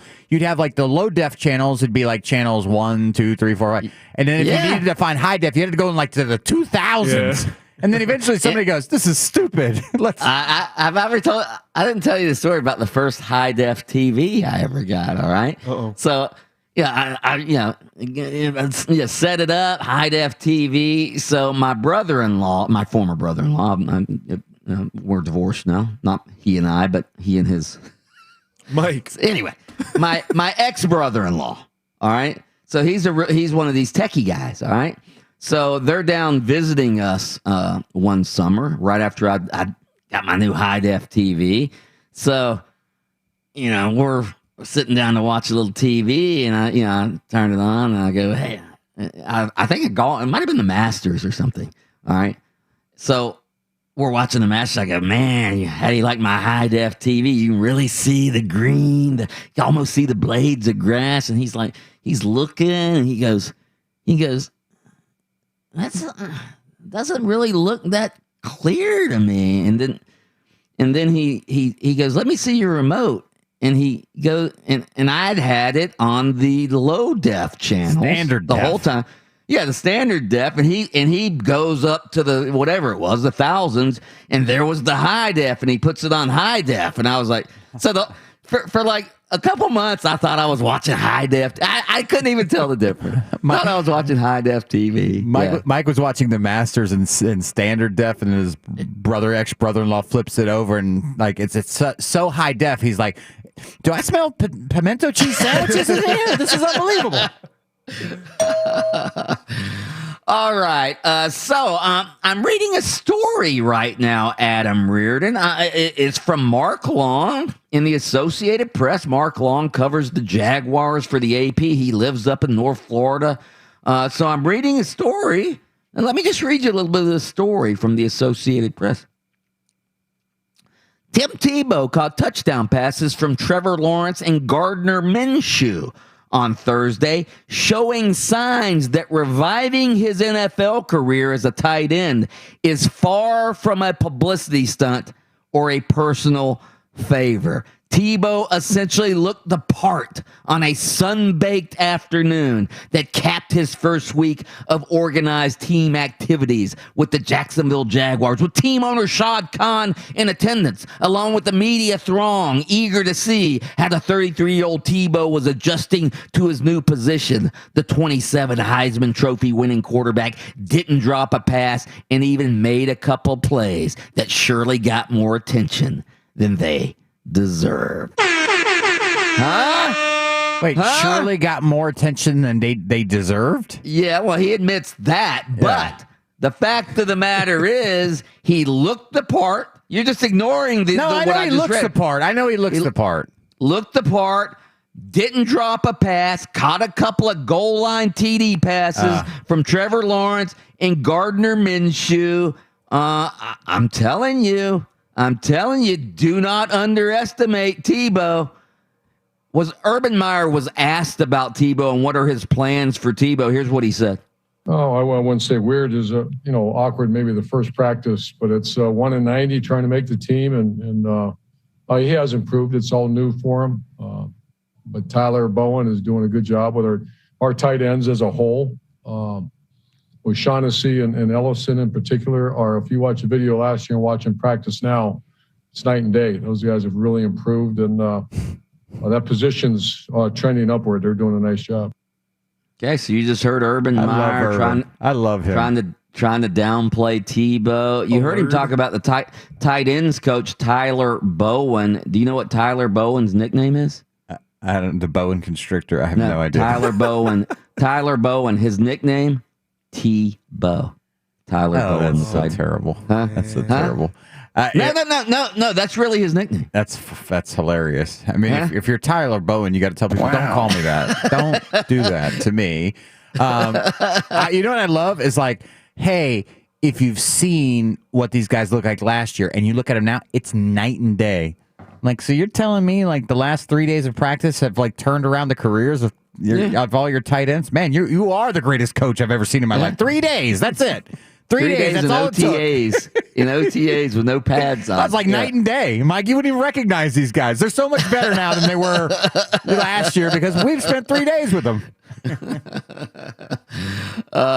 So anyway, that is your Tim Tebow update for the day. Let's pause for station identification. WYGM Orlando, WJRR HD2 Cocoa Beach, FM 96.9 The Game, the home of Orlando City Soccer Club.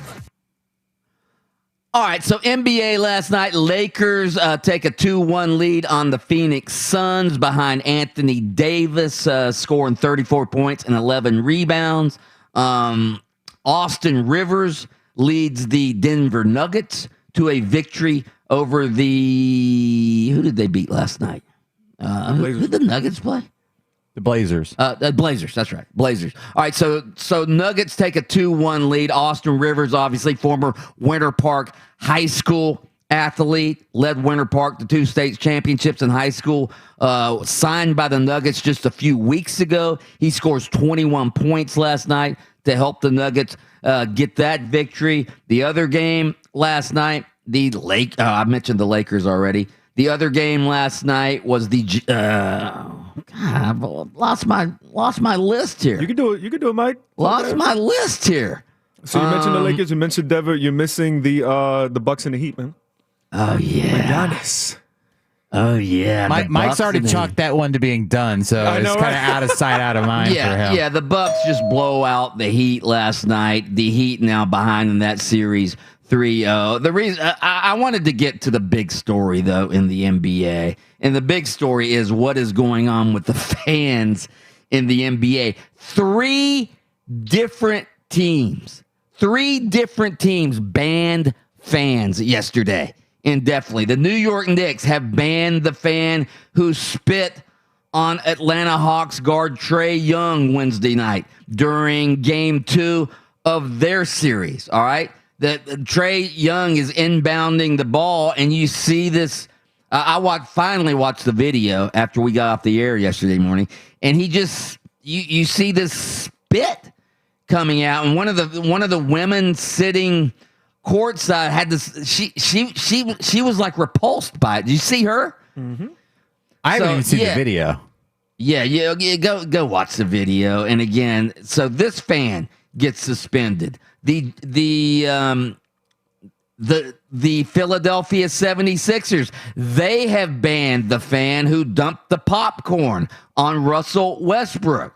They banned him indefinitely. And then I didn't even know about this altercation, but the Utah Jazz yesterday banned 3 fans after they made vulgar and racist comments to the parents of Memphis Grizzlies star Ja Morant. The Jazz cited one verbal altercation that occurred, but T. Morant, the father of Ja Morant, said there were actually 3 incidents with male Jazz fans. And I think these are 3 different male Jazz fans.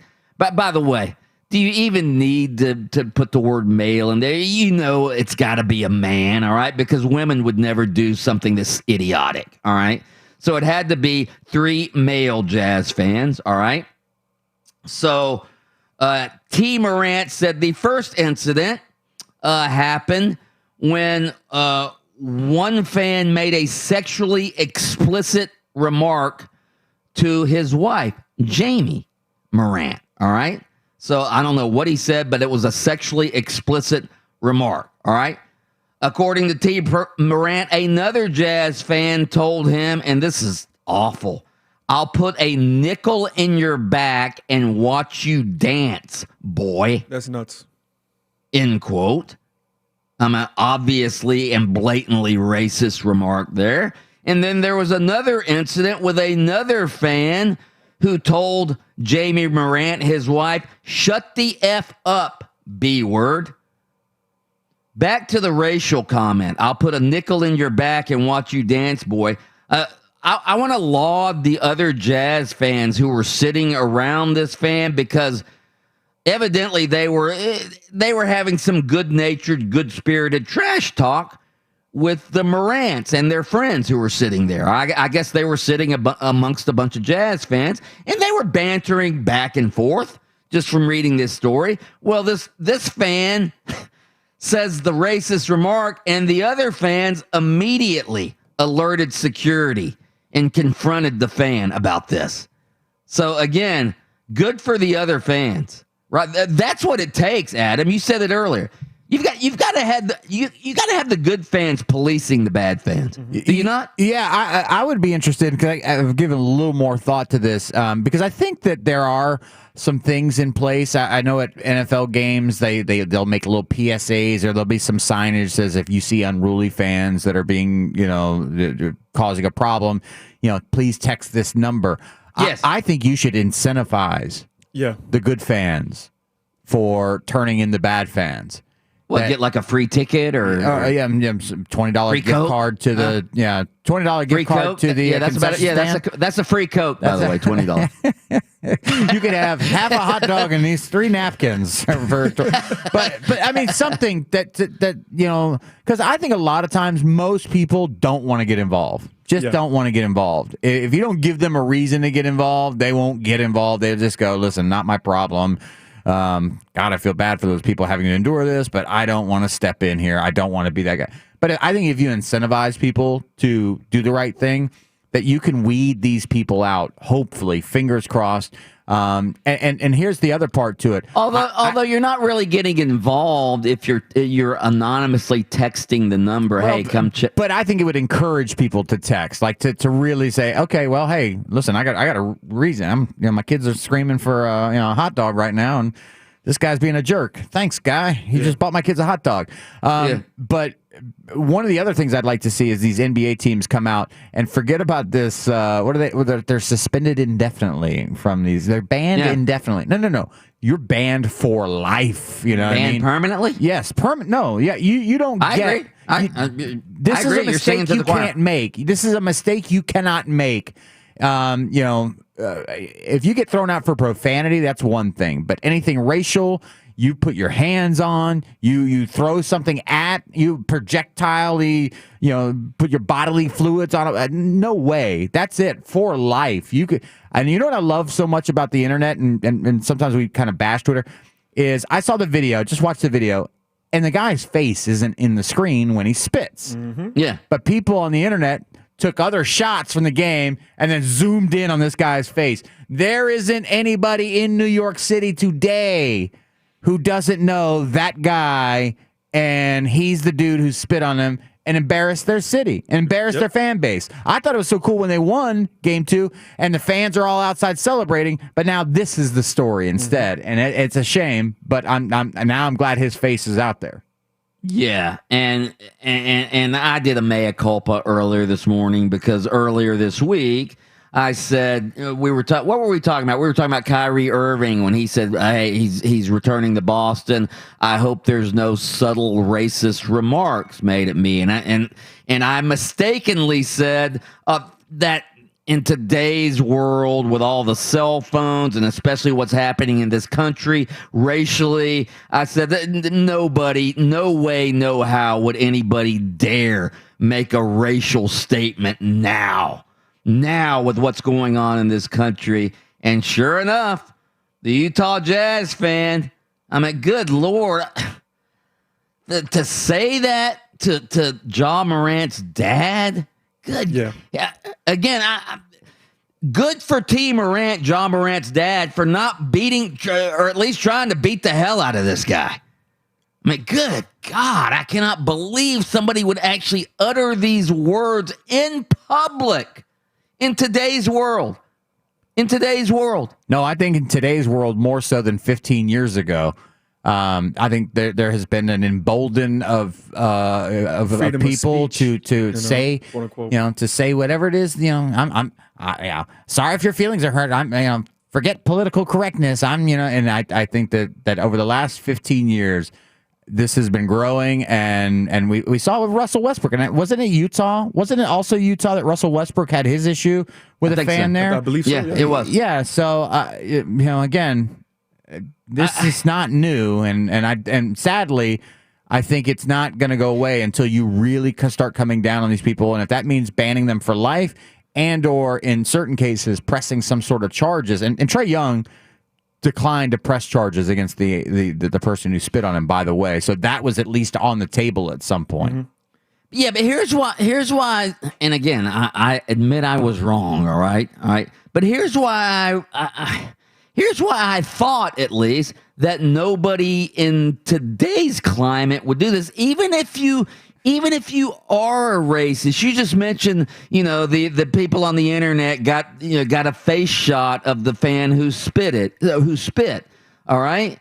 So this guy's embarrassed now. We've seen people get fired for some of the racial things or some of the tasteless things that they've done on social media.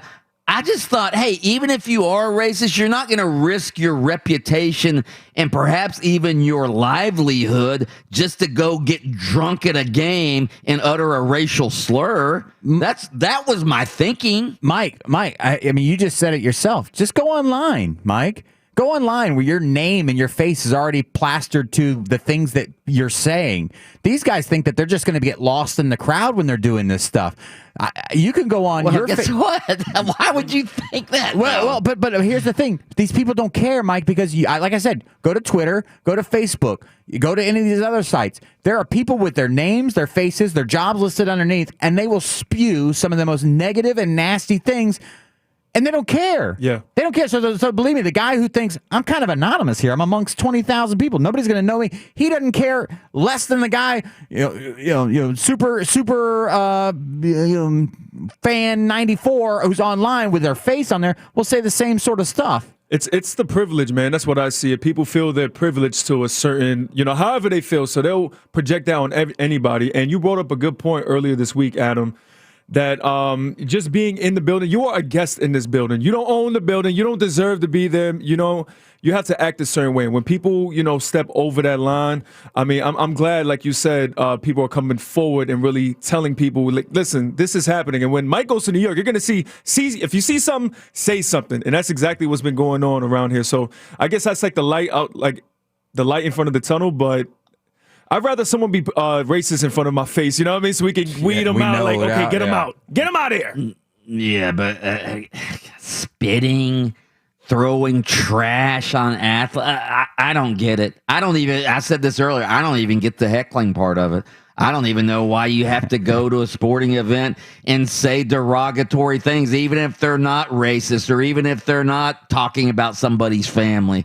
I don't know. Why do you have to be negative when you go to a sporting event? Why can't you be positive? Why are you laughing at me? Why are you laughing at me? What's the matter Sports League soon come? No talking smack whatsoever. New York fans going, hey, great game in game one, Trey. I hope that you I hope that you play well, but would hope that our team gets the victory.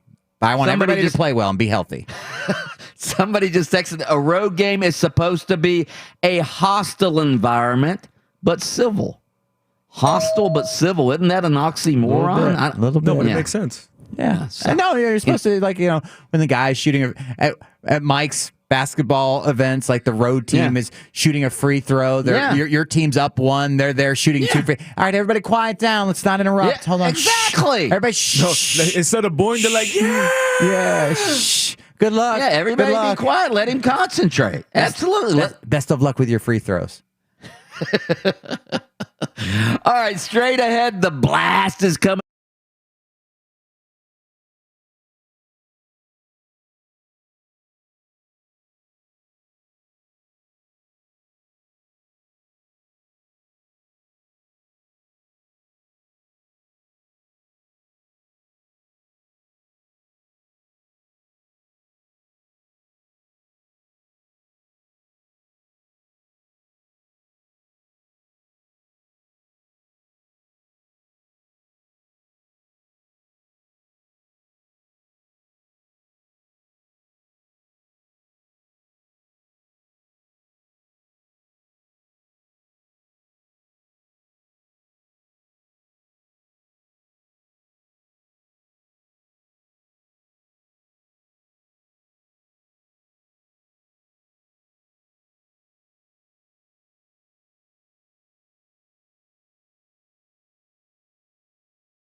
can feel it. We're about to blast off. Just hook it to my veins! It's time for the blast. That's right, ladies and gentlemen, it's time for the blast today. Always brought to you by Frank Gay Services. When you have a plumbing or electrical problem, you need help now. Go to frankgayservices.com. Starting it all off with the open mic, thought-provoking daily poll.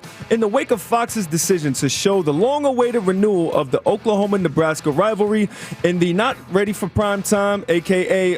11 a.m. local time, time slot on September 18th, have the Cornhuskers become just another Purdue-type program? Yes or no, Mike? Well, first of all, yes, they have become another Purdue-like program. They've been irrelevant for years and years and years. They haven't won a conference championship in any conference. They've been in two different conferences, but they haven't won a conference championship.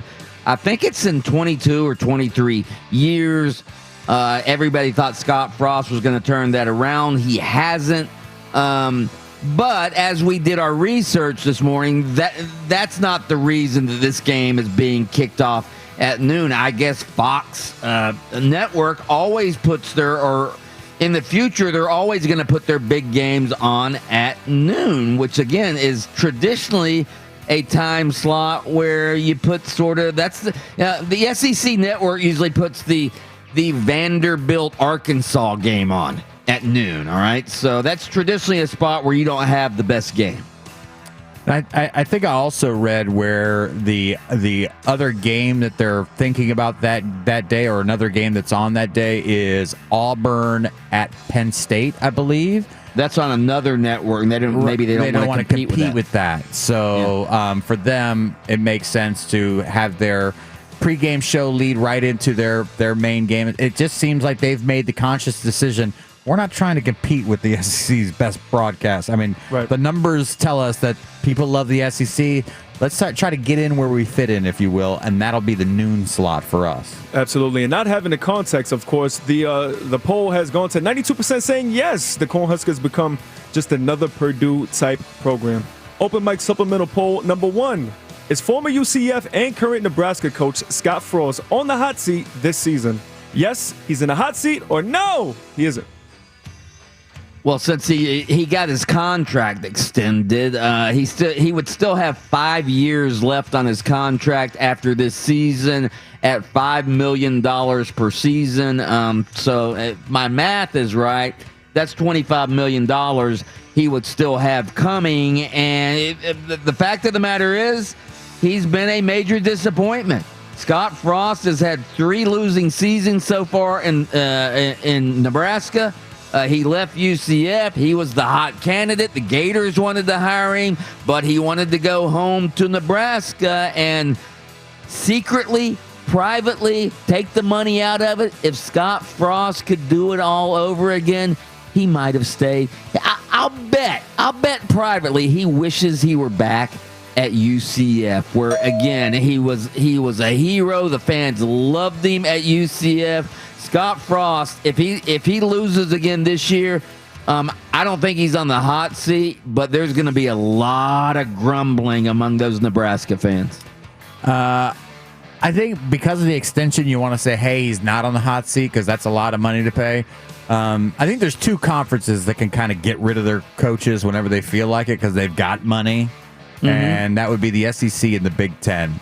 So, and here, to me, this is the biggest part. If he wins 4 or 5 games this year, then it won't be like, hey, let's see if we can go in the right direction, as you would say in years 1 and 2 and maybe even 3. But we're at the point now, we got to see move in the right direction. And if it doesn't happen, then you say it just isn't going to work. Not the guy. Not the guy. 74% says yes, he's in the hot seat. That's the UCF fans voting right there, by the way. 1,000%. Open mic supplemental poll number 2. With multiple NBA fans being banned from arenas for being morons during the playoffs, do you think NBA players secretly wish they were back in the bubble? Yes or no? I'm gonna go yes.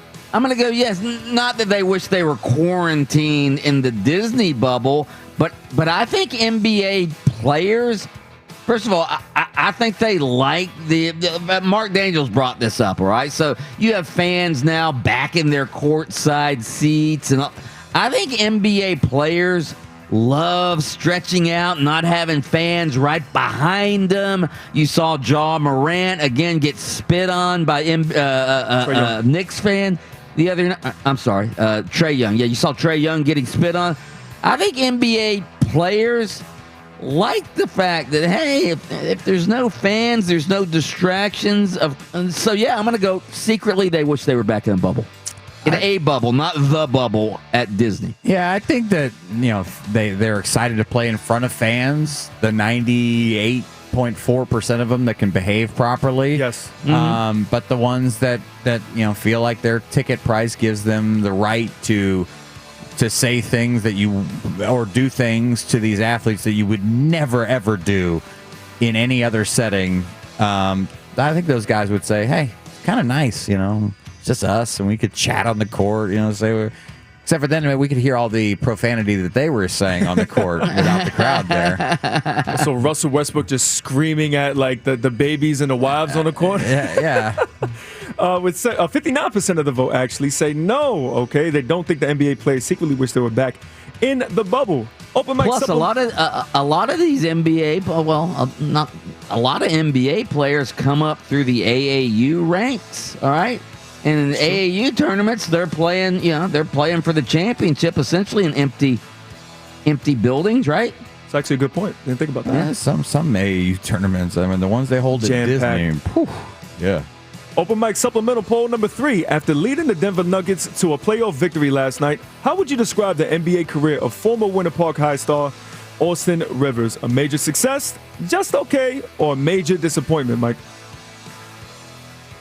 I'm going to go off the beaten path here. Everybody's going to say just okay, but I'm going to go major success. He's been in the league 10 years. He's been relevant, not all 10 of those years, but he's sort of got the reputation of being cocky and entitled because his dad's Doc Rivers. But I think anytime you've been in the NBA, you're one of the best in the world for 10 years, I'm going to go you've been a major success. Major success. Yeah, I think he's been okay. And you're right. I looked it up, and his issue has always been in the locker room with other players. Players, including guys like Chris Paul, who we talked about. Chris Paul has done nothing but elevate teams and players around him for his entire career. And if Chris Paul doesn't like your attitude or doesn't like the way you treat other teammates or your sense of entitlement because your dad is the coach / president of basketball operations, then there's probably a problem there. So that's apparently the rift. I mean, there's a bunch of players that have spoken out against Austin Rivers. So I'd say his career is okay. I mean, it's good in the bank account. That's for damn sure. That's right. 80% of the fans agree with you. Just okay. Open mic supplemental poll number 4. With the New York Times in talks to buy The Athletic, do you or would you subscribe to any sports-related digital content provider that specializes in the written word? Yes, I do or would subscribe, or no, I don't or wouldn't? Well, obviously, this doesn't count streaming when when you subscribe to a streaming. I do subscribe to The Athletic. So, yes, I have, would, and will. Absolutely. I love reading The Athletic's in-depth stories. I also subscribe to a couple of state newspapers because the Tampa Bay Times, the Gainesville Sun, I subscribe to those as well. I mean, it's not a lot of money. It's like, 99 cents a month or something. So absolutely, yeah, I subscribe. I don't subscribe because I'm not a big reader. Now, if it's something that had a lot of video content on there and can kind of give me a sports update or kind of the story, but via video, like you're almost like narrating it yourself. Yeah, but reading has always felt like so much work to me. Yeah, that was my thought. It's a tale of what we're into today, right? 71% says no, I don't or wouldn't. Finally, open mic, would you rather poll? Now, this is interesting to me. Would you rather have your steak cooked medium rare, or well done? Oh, that shouldn't be an option. Well, you left out my favorite choice is rare. I mean, forget medium rare. Barely cooked. Wow. If it's a really good tender steak, I want it rare. Absolutely. I want it bleeding on the plate. So, of the choices, though, I'm definitely going to go medium rare. Yeah, when I was like 9 years old, I liked a well-done steak. I did. Then in my probably put ketchup on it. Yeah, I mean, at like 9, what do you know? Okay, you're just at the sizzler. That's all. Then in my 20s, I liked a good medium steak. Now in my late 30s, early 40s, maybe even mid 40s, who knows? Nice medium rare. It's a man of culture right there. 58% of the votes, man. Medium rare. Medium was 34%. That is the blast right here, ladies and gentlemen. Always brought to you by Frank Gay Services. Listen, a live operator is waiting for you, and a licensed plumber is ready to help you today with a solution